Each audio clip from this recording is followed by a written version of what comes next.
Circus देख रहे हैं आप लोगों ने? अगर तो सर्कस देखना है ना, तो इस वक्त आप पाकिस्तान क्रिकेट बोर्ड को देख लें, कोई शक नहीं। क्योंकि ये सर्कस मैं कहता हूं जोकरों से भरी पड़ी है पाकिस्तान क्रिकेट बोर्ड। इस वक्त पाकिस्तान क्रिकेट बोर्ड का जो स्टैंडर्ड हुआ पड़ा है ना, वो किसी सर्कस से कम नहीं है। एक से बढ़कर एक जोकर भरा हुआ है इसमें। और मैं आपको सीरियस बता रहा हूं, क्योंकि अगर 3-4 दिन पहले अगर देखा जाए, हमने 850 स्कोर खा लिया, फिर हमने जनाब रिकॉर्ड बनवा लिए। 150 सालों में पहली दफा हम ये टीम बन गए कि जो 550 करके पहली इनिंग में हारी हो। फिर उसके बाद हमने सिलेक्शन कमेटी नहीं ली, और आकिब जवेद को सिलेक्शन कमेटी में रखा, जो कि लाहौर कलंदर के आपको पता है कोच है। और उन्होंने और वो फेवरेटिज्म भी जरा थोड़ा बहुत करते हैं, लेकिन वो इतने बाद की बात पता लग जाएगा। लेकिन अलीम डार जो कि एक अंपायर है, एक्स अंपायर, क्या उनको सिलेक्शन कमेटी में रखने का तुक बनता था? नहीं बनता था। ये एक अपने आप में मजाक है, और ये वाकई मजाक बना दिया है हमारे पीसीबी ने पाकिस्तान की क्रिकेट को। और कोई ऐरा जरा नथु गैरा उठ के जो है ना हमारी क्रिकेट का मजाक उड़ाता है। क्यों उड़ाता है? ये मौके हमने खुद उनको दिए हैं, ये हमने मौके खुद उनको प्रोवाइड किए हैं। अब अगर देखा जाए, फिर कल एक और बेवकूफ़ी जो आप न्यूज़ मैंने आपको दी, ब्रेक की थी स्क्वाड आने से पहले ही, कि जी अब जनाब बाबर को भी फारग करने लगे हैं, नसीम शाहीन को भी फारग कर रहे हैं, सरफराज अहमद को भी फारग। मैंने आपको 3-4 प्लेयर्स का बताया था कि ये प्लेयर्स जो है ना, अब ये नहीं है, ये फारग है। वैसे तो कहा गया कि जी रेस्ट दिया उनको, लेकिन ये सिर्फ रेस्ट का मामला नहीं है भाई, ये रेस्ट से भी बढ़ के बहुत कुछ है इसके पीछे।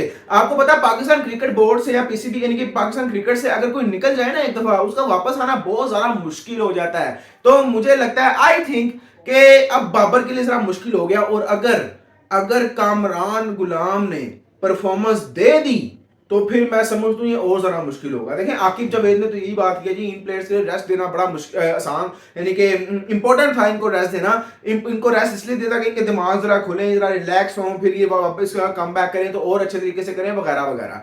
अब बात ये है कि अब पहले पूरी दुनिया कह रही थी यार बाबर को निकालो निकालो निकालो, और अब कह रहे हैं कि जी अपने बेस्ट प्लेयर को निकालना सबसे बड़ी बेवकूफ़ी है। जो हमारे एडम गिलक्रिस्ट आपको पता है, हमारे जो इस वक्त हेड कोच हैं टेस्ट क्रिकेट में, वो सबसे एंड तक खड़े रहे। इवन के शान मसूद भी खड़े रहे कि भाई बाबर को नहीं निकालना हमने, लेकिन फिर भी क्या करें, उनकी नहीं चली। और वैसे होता यही है पूरी दुनिया में कि बाबर यानी कि जो कैप्टन होता है, हेड कोच होता है, उनकी रजामंदी से टीम फाइनल होती है। अब उनको टीम बना के दे दी कल जनाब बड़े बड़े चेंजेस हमें स्क्वाड में देखने को मिले। और आज पाकिस्तान का स्क्वाड अनाउंस हुआ है दूसरे टेस्ट मैच के लिए, और मैं लिटरली आई एम शॉक्ड कि शायद हिस्ट्री में ऐसा पहली दफा हुआ है कि पाकिस्तान के स्क्वाड में कोई भी प्रॉपर फास्ट बॉलर रखा ही नहीं है। कोई प्रॉपर नहीं है भाई। यानी कि चले इंडिया जिस तरीके से आपको पता है इंडिया पिच पर आता है, स्पिन विकेट बनाता है, फिर खेलता है उसके ऊपर, तो स्पिनर्स होते हैं उनके भी, लेकिन उनका 2 से 3 अच्छे फास्ट बॉलर भी वो रखते हैं। ऑलराउंडर देखे ना, अश्विन है उनके पास, जडेजा है, फिर ये अच्छी बॉलिंग कर लेते हैं, ये स्पिन बड़ा अच्छा करवाते हैं। लेकिन उनके पास अब मोहम्मद सिराज भी वो रखते हैं, फिर बुमराह रखते हैं, और इनके फास्ट बॉलर्स की उनके पास भी अच्छी क्वालिटी होती है। अब पाकिस्तान का स्क्वाड में पहले मैं आपको जरा बता देते हैं, जरा स्क्वाड की तरफ आते हैं, उसके बाद देखते हैं क्या होता है। Pakistan playing 11 for second test against England. Saim Ayub, ऐसा साइम अयूब को निकालना चाहिए था। मैं एक्सपेक्ट कर रहा था कि मेहरान मुमताज को रखेंगे, क्योंकि वो मेहरान मुमताज हमारे पास एक और अच्छा स्पिनर जो है ना वो ऐड हो जाना था, और वो ओपनिंग भी करता है अच्छी, तो शायद वो साइम अयूब की जगह अच्छा खेल सकता था। और हमें जो नीचे हमने 3 स्पिनर जो है 3 स्पिनर जो हमने रख दी हैं, हमें ये रखने की जरूरत नहीं पड़नी थी। लेकिन चले देख लेते हैं, फिर अब्दुल्ला शफीक है, शान मसूद है, कामरान गुलाम आए हैं बाबर आजम की जगह। ये एक बड़ा पॉजिटिव चेंज तो है। काफी देर से हम लगे हुए थे यार कामरान गुलाम को लाएं, कामरान गुलाम को लाएं, और उसका डेब्यू है। देखिए डेब्यू भी उसका इंग्लैंड के खिलाफ है, जो 850 मार के आ रहा है। तो मेरा ख्याल है कि एकदम आप अगर एक्सपेक्ट करें कामरान गुलाम से कि भाई आके वखियां खेड़ देगा, ये कर देगा, वो कर देगा, तो मेरा ख्याल है कि इतनी एक्सपेक्टेशन हमें उससे नहीं रखनी चाहिए। अभी उसका स्टार्ट है, उसको ये और इससे अगली 1-2 सीरीज उसको मिलनी चाहिए। लेकिन कामरान गुलाम से उम्मीद तो है कि अच्छा करेगा। साउथ शकील, मोहम्मद रिजवान भी हैं, सलमान अली आगा, ऑलराउंडर, स्पिनर भी और वो भी बैटर भी। आमिर जमाल है फास्ट बॉलिंग ऑलराउंडर, लेकिन ये फास्ट बॉल इतनी अच्छी यानी कि बिल्कुल बहुत आउट क्लास किस्म के नहीं है, यानी कि 120 130 135 यहां तक करते हैं, 130 तक इनकी एवरेज स्पीड होती है। तो आप बिल्कुल इसको प्रॉपर फास्ट बॉलर नहीं कह सकते, ये ऑलराउंडर है और हमारे पास सिर्फ एक यही ऑलराउंडर है। उसके बाद आप अगर आ जाए Noman Ali spinner, Sajid Khan spinner, Zahid Mahmood spinner.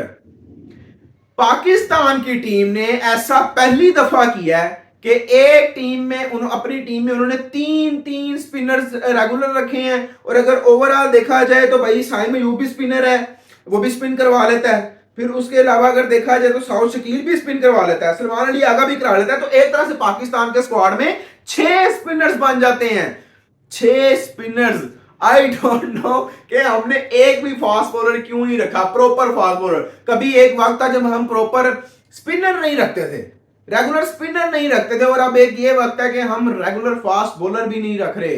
एकदम से पाकिस्तान क्रिकेट की काया ही पलट गई है, एकदम से सब कुछ चेंज हो गया, एकदम उलट गया सब कुछ। और देखा जाए, देखें पिच देखिए, हमें पिच देखी है, पिच पे पंखे, बड़े बड़े पंखे आगे पीछे इधर उधर करके चारों तरफ लगाए गए हैं ताकि पिच को ड्राई किया जाए, ड्राई से इतना ड्राई किया जाए कि वो जरा खुल जाए और स्पिन विकेट बनाई। देखें ये तो साफ है, स्पिन विकेट बनाई गई है, इसीलिए स्पिनर्स इतने रखे गए हैं। यानी कि 6 ऑप्शन है स्पिनर्स के तौर पे पाकिस्तान के पास। ये अब जिस तरीके से पाकिस्तान ने एकदम चेंज कर दिया और इंग्लैंड को पकड़ना चाह रहे हैं कि इंडिया की तरह पकड़ लेते हैं, लेकिन बात यह है कि क्या पाकिस्तान के बैटर्स के पास वो एबिलिटी है कि हम इंडिया की तरह खेलेंगे, हम इंडिया की तरह बैटिंग करेंगे, उस तरह की तेज हम क्रिकेट खेल सकते हैं, इंग्लैंड को पकड़ सकते हैं? आई डोंट थिंक कि हमारे पास वो एबिलिटी है।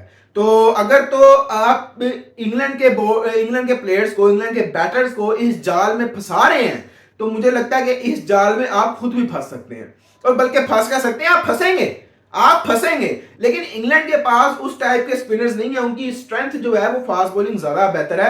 और उसके मद्देनजर रखते हुए पाकिस्तान ने ठीक भी किया एक तरह से स्पिन विकेट, लेकिन एकदम चेंज कर दिया, एक बिल्कुल ही इस तरीके से उलट कर दिया मामला, बिल्कुल उलट कर दिया, एकदम चेंज आप पाकिस्तान क्रिकेट टीम ले आई है। और ये बड़ा अनएक्सपेक्टेड था। आपने पिच तो बनाई स्पिन विकेट, बिल्कुल स्पिन विकेट, बीच में क्रैक्स भी हैं, बीच में सारा कुछ है, और वो खुद। अब मैं ना एक इंटरव्यू देख रहा था आकिब जावेद का, जो कि पिछले एक हफ्ते पहले शायद इंटरव्यू उन्होंने दिया। उन्होंने कहा जी आप स्पिन विकेट बनाएं, उन्होंने कहा ब्रश मारें ऊपर, उसको सुखा दें, ग्रास उड़ा दें सारी, आप स्पिन बनाएं। इंग्लैंड को स्पिन खेलते हुए मसला होता है, हमारे पास स्पिनर है, 3-4 स्पिनर आप लगा दें। तो उन्होंने 3 स्पिनर की बात की थी, और अब एक हमारे पास 3 स्पिनर यानी कि प्रॉपर है, और देखा जाए तो 3 स्पिनर वैसे हैं। तो हमारे पास स्पिन विकेट बहुत शानदार बन गई है। और लेट्स सी देखते हैं कि क्या होता है। आकिब जावेद ने जो इंटरव्यू में बात की थी कि भाई हम इंग्लैंड को इस तरीके से फंसा सकते हैं, अब लेट्स सी देखते हैं कि एज अ चीफ सिलेक्टर बनने के बाद वो इंग्लैंड को फंसा सकते हैं